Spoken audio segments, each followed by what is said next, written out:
So I made another transfer.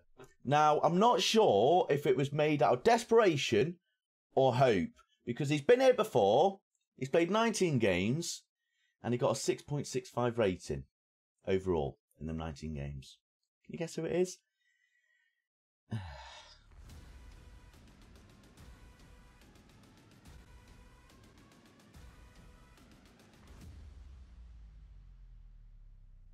Welcome back, ladies and gentlemen, to episode 55 of the Sunderland Till I Die series here on Football Manager 2021. And of course, if you're enjoying this series or any of the videos released on this channel, make sure you hit that like button, hit that subscribe button, hit that notification bell to be alerted when these videos are released. Now, if you've been eagle-eyed, you will see the transfer that I did mention at the start of the video, who I have brought in.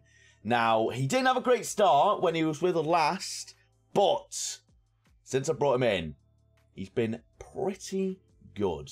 A certain Mr. Will Smallbone has returned to the club. Now, if we cast our minds back to last year, you will remember that we did bring Will in, and unfortunately, well, there's only one way to put it. He was an absolute bloody disaster. So I'm not actually too sure why I thought it would go better this year, but good news, viewers, bloody good news. Since we've got him in, he's actually been doing really, really well. With the 3 appearances he has started, 2 goals, 3 assists, and 1 man of the match with a 7.4 rating. So is this the redemption story of Mr. Smallbone? Of course, he is on loan from Southampton. The chances of us buying him is very, very small. I'm pretty sure he is actually the most valued player in our squad. Hopefully, he'll be able to show why that is the case this year. And fingers crossed to be able to continue this really, really good run of form. And, well, if we look at his attributes, he should be the best player in our squad. Like, his composure, his mentals, his technicals, and physically, he's just really, really good for this level. So I'm keeping my fingers crossed that he'll be able to show us why he's worth 14 million and why I've decided to be potentially foolish and pin all my hopes on him again. And we have just finished January, so Smallbone was the only player that did come in. He is going to be occupying that advanced playmaker spot just behind the strikers, and Swedberg, of course, did occupy that position beforehand. He has dropped back a little bit alongside Embleton and Dobson. Sorry, viewers, I just want to point something out that I'm not going to lie, I do quite like, and that is the fact that most of our assists are spread out throughout the entire squad. Even Sam Hughes and Jimmy Dunn are getting on the bloody assist charts here. Goals scored. I mean, Swedberg has got 11. That is absolutely ridiculous, and somehow he's only got a 6.87 rating.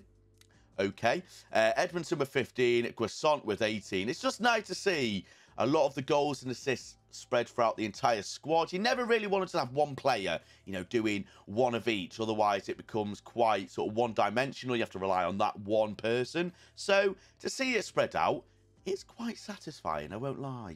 It's an ongoing thing, viewers, but unfortunately, Julio Alberto and Sebastian Zollner, potentially the 2 players that are slowly but surely being forgotten about in this squad, they got their work permit rejected again. So the chances of them playing this year is very, very small. They're probably not going to get their work permit approved at all this year until we get into the Premier League, or when we get into the Premier League. They're still 5-star potential, so I am a little bit concerned that if they don't start playing soon, they could lose that 5-star. Sebastian Zollner is actually improving as well. He's got professional personality, only 19, and I must say, for 19 years old, his mentals are absolutely ridiculous. So hopefully we'll be able to see him in action very, very soon. Julio Alberto, once again, still 5-star potential, another striker.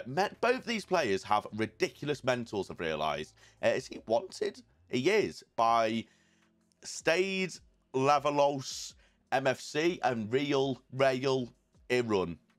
Yes, that is totally how you say that, 100%. Don't say anything. Listen, I'm not good with pronunciations. We don't need to focus on it. But maybe sending these 2 out on loan is the way forward going into next year, because I really don't want them to stall on their progress. They're only 19 and 20, so they have a few more years of, like, improvement before they start stalling, potentially. So if we can get them out on loan, end of this year, That'll be bloody fantastic. Of course, we get into the Premier League, we can probably get them a work permit, so we'll be able to actually see them in action. Their long-awaited debut for the club after about a year being here, and just no one knows what their names are at this point because they just avoid the entire first-team squad. I'm not happy about it. I want them to play. Now, how have we been getting on since the last episode, which was, of course, that 1-1 home draw against Nottingham Forest? And I'm sorry to say, viewers, I've let you all down, but there isn't a lot of green, is there? There's only 3 wins out of the 9 games that we have played, 2 of which were in the FA Cup third round, where we did get knocked out of Charlton because, well, we're really, really bad all of a sudden for whatever reason. We did manage to win our last 2 games against Barnsley and Fleetwood, but the games of the episode today is going to be the 4-0 home defeat against West Brom. Now, some of you might be asking yourselves, Alex, why are you showing a game where you're going to look stupid and you lost 4-0? Well, the primary reason I'm showing this game is just because of how bloody terrible we were throughout the entire 90 minutes. At home, expectations were high, but unfortunately, that home advantage had no say in this game as we were absolutely destroyed for the full 90 minutes. West Brom had 24 shots, 14 on target, compared to our 10 shots and 6 on target. And honestly, West Brom probably could have scored 5, 6, 7. And they probably should have, if I'm honest. Of course, at the time I played this game, West Brom were second in the league. So they are a very, very good side. But I did not expect to be absolutely destroyed 4-0 by them. Marcinho, Mr. Consistent himself, got a 7.0 despite losing 4-0. Shows how good he is. Pickering got the complete end of that scale by getting a 5.8 rating, and Burge got a 7.1, really showing how under the cosh we were throughout the entire 90 minutes. And, well, it was just an embarrassment. If we have a look at West Brom's attributes, every single player, ratings, Alex, not attributes. They all got over a 7.0, as you'd expect. They've got Mitrovic up top. How's that fair? How is that fair in any way? But yeah, they were absolutely spectacular, and hats off to them. If I had a hat, then I do have a hat. I do have a hat, viewers. Hold it. Wait. Hats off to you, West Brom. Hats off to you. Like you wanted it, but you're gonna get it. Hats off. Don't worry, I'm not going to end it on that sour note. We are going to have another game of the episode. This time a win, a 3-2 away victory against Barnsley. Barnsley, of course, I'm pretty sure were like in and about challenging for playoffs on top of the league at some point this year. But in the past few weeks, they have had a little bit of downturn in form, so they definitely weren't at their strongest at time when we played them. But even so, they absolutely dominated from start to finish. We had 8 on shots, 6 on target. They had 25 shots, 15 on target. But somehow, viewers, we were able to get away with a victory. Definitely a lot of luck in this game. They did initially score just before half-time. But we scored 2 in quick succession, courtesy of Edmondson and Smallbone. And then Smallbone made it 3-1 50 minutes from play, where they did get a goal disallowed after scoring in the 90th minute. Got it disallowed in the 96th minute, where, well, all Barnsley fans definitely would have been saying, VAR is terrible, VAR should not exist. VAR is fantastic, and for once in my life, I'm so happy that it was in this game because it saved my bloody bacon. And then results have left us in 5th place, a few points above the likes of Barnsley, Peterborough, Reading and Blackburn, who are very, very close behind. So we can't afford to have any complacency going into the final 15, 16, 17 games of the year. But if we can get playoffs, that'll be absolutely fantastic. I'll be really happy with playoffs because at least it gives us a chance to actually get into the Premier League. Of course, we're going to have to go through the pain of the playoffs, potentially semi-finals to find it. We know the history with Sunderland and playoffs, and to say it's not particularly great would be putting it as an understatement. Catrone's top goal scorer, Guasanta, with 15 goals. How many goals has Edmondson got? Is he close to this? He is. So he's 5th place. Guasant is 2nd. So if we can get one of these to get top goal scorer and get the golden boot in the championship version, the golden boot, that'll be absolutely fantastic. Marcinho still got the top assist with 10. Unfortunately, we don't occupy any of the other stats. But today's game against Swansea, they are in 3rd place. So this is going to be one hell of a test.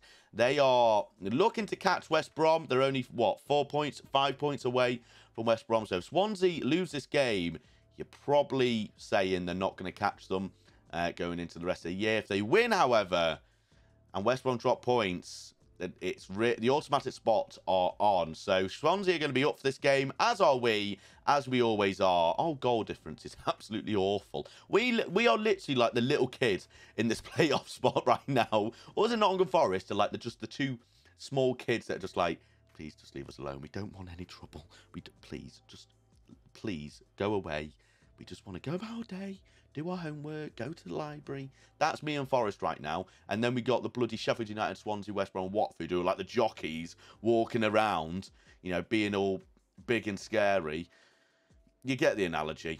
You get the analogy. It'll be fine. Right, going into today's game, we are going to be having the first team. We are shattered. We're not going to have the first team of We Are Shattered. This is going to be the first team going into today's game against Swansea. It's going to be Lee Burge in goal, Marcinho, Sam Hughes, Jimmy Dunn, and Harry Pickering as our back four. George Dobson, Swedberg, and Elliot Embleton as our midfield. And Will Smallbone, can he make an impact on camera? We're all asking the same question. In behind the strikers with Ivan Croissant and Ryan Edmondson as our two strikers. Now, fingers crossed, I'll be happy with a point here away from home. Very, very difficult game. But we had a pretty lucky game against, who was the lucky game against? It was against Barnsley. So if we can replicate what we did against Barnsley, that would be fantastic.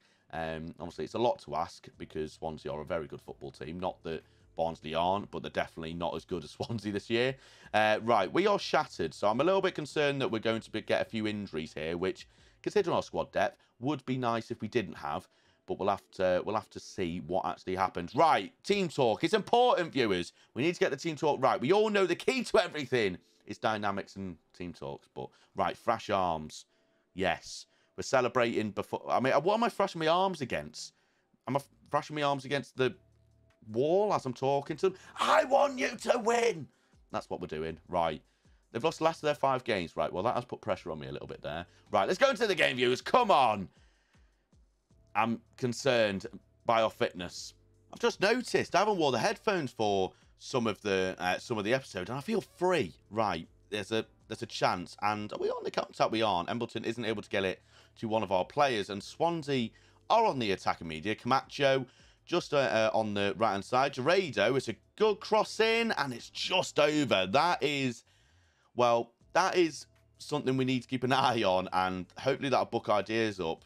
Swansea already having a very, very early chance, and Forest already winning against Bristol City. So we need to try and get something here, chuck out. I am really worried that Swansea are getting 2 chances after 13 minutes. That is a little bit of a worry. And Traore, we have closed the gap on him a little bit. It's going to be an absolute thunderbolt. It's going to be a thunderbolt shot. I can automatically assume. It's a thunderbolt. It's a goal. It's a goal. You sweaty. You are. I cannot believe I have just been FIFA'd. Are you kidding me? I've literally just been sweaty. That's like being on a drop-in pro clubs match. He's literally sweated it from 4 yards. You are a little horrible man, Gerardo. As if you've sweated it there. I can't believe that's just happened. He's just sweated it against me. I mean, arguably, it is a smart thing to do. But this is Football Manager. Oh, he's not offside, though. VAR's terrible. Don't like VAR. Never have. So, you know, if we can get that eradicated from the game, that would be fabulous. Oh, Reading. Oh, it's a free kick. Free kicks always end in goals. Jimmy Dunn's got a yellow card after 21 minutes. Right, Burge's positioning is awful. This is definitely a goal, by the way. Oh, my God. Somehow... Did Bird save that? Because if he did, I feel like I was wrong to criticise him. Can we please just get the ball for 2 seconds? A Smallbone just goes, no. Right, I feel like I need to change something here because we are... Well, say we are struggling would be a little bit of an understatement. Maybe go more attacking as the way forward. Maybe, as Swansea have the ball again. Oh, God. Camacho's been involved in everything. Camacho and Gerardo have been all over us. Truckout, don't give away a pen. Get to that. Oh, we're not back to the second ball, though. Truckout. They're playing it round. Oh, no. Not a thunderbolt. Jesus wept. Right, it's fine. What do we change here? I feel like we need a little bit more of a connection type player. So we're going to change Guson to a deep line. Actually, no. What am I doing? I've got a 6 foot something, absolute Goliath of a man up top. Why are we just not booing it to him? He's Peter Crouch on stilts. So if we can hit the ball to him, I feel like goals will be scored. Oh, God. Right. Joe Navis, Burn. I mean, that is offside. AAR. Where's the whistle? I haven't got the whistle. Where's the whistle? The whistle. Pretend I'm blowing a whistle. Yeah, ref. It's offside, mate. It's offside. Blow your whistle. Thank you. Learn the rules of the game, you clown. Honestly. The cheek of some players. I mean, he's looked at the fans there and thought he scored. Moron. Right. Far from pleased.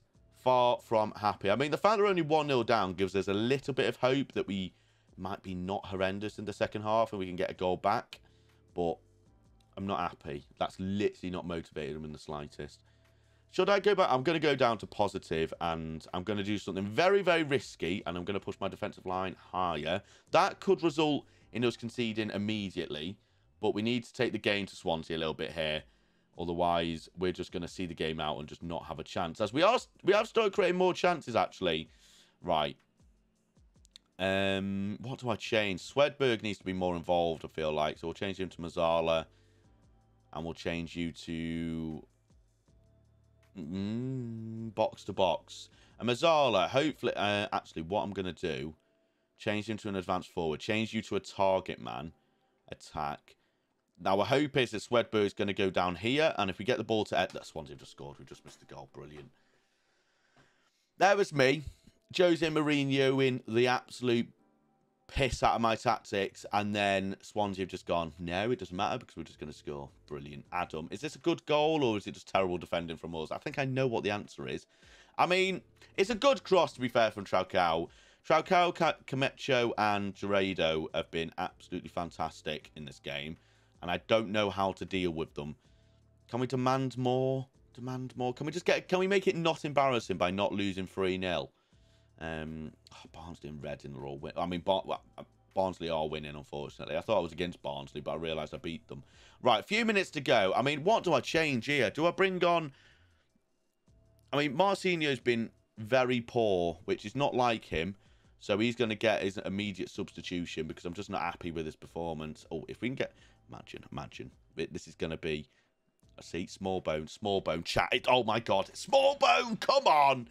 I knew it. I just knew he wanted to do something this year. He's been knocking on the door of whatever club he was at and he's been like, I want to get back to that Sunderland side and show them who's boss. You're boss, mate.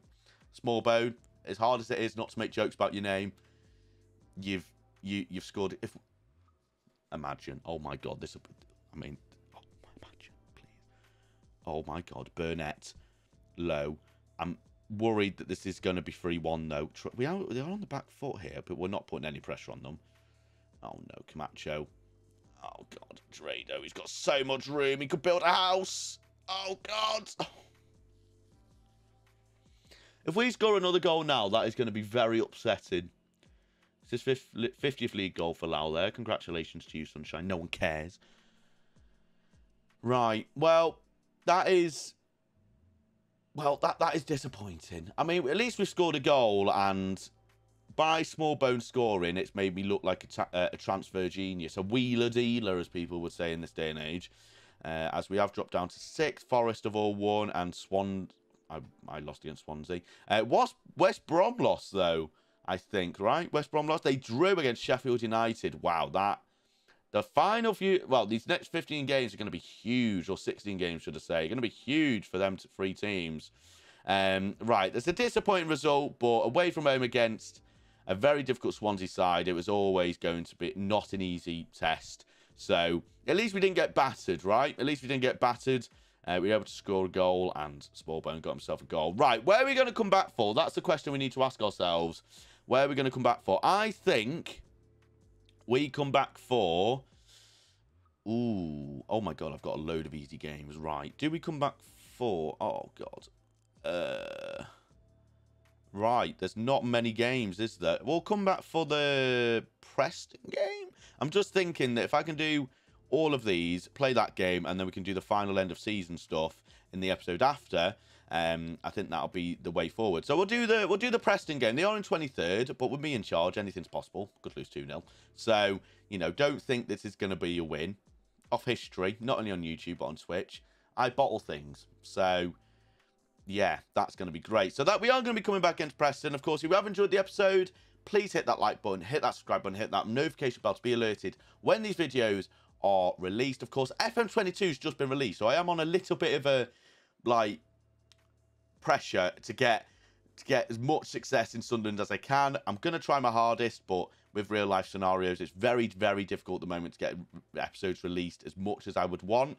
But hopefully we can get something. But thank you so much for watching. Take care of yourselves. Have a good morning, afternoon, or evening, wherever you're in the world. Stay safe, and I'll see you in the next episode. Goodbye.